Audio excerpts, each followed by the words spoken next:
తెలంగాణలో శ్రీరంగంలో కొలువైన రంగనాథ స్వామి లాంటి అద్భుత ఆలయం ఉందని మీకు తెలుసా? మీరు వింటున్నది నిజమే.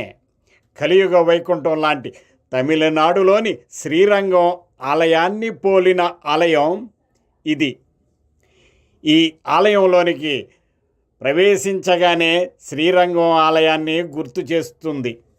ఆ శ్రీరంగం కావేరీ నది ఒడ్డున ఉన్నట్టే ఈ ఆలయాన్ని కూడా నిర్మించారు. చుట్టూ నీళ్లతో చల్లని వాతావరణం అందరినీ అలరిస్తుంది. 17వ శతాబ్దంలో ఈ ప్రాంతాన్ని పాలించిన రాజు శ్రీరంగాన్ని దర్శించి అక్కడిలానే తన రాజ్యంలో కూడా ఆలయాన్ని నిర్మించాలని స్వామిని తలచుకొని నిర్మించిన అతి గొప్ప వైష్ణవాలయం ఇది. ఈ ఆలయం ఎంతో మహిమాన్వితమైనది. తెలంగాణ శ్రీరంగంగా ప్రసిద్ధి పొందింది. ఇది హైదరాబాదుకు దగ్గరలోనే వనపర్తి జిల్లా పెబ్బేరు మండలంలో ఉంది. ఈ ఆలయాన్ని దర్శించి అందరూ పునీతులు కాగలరు.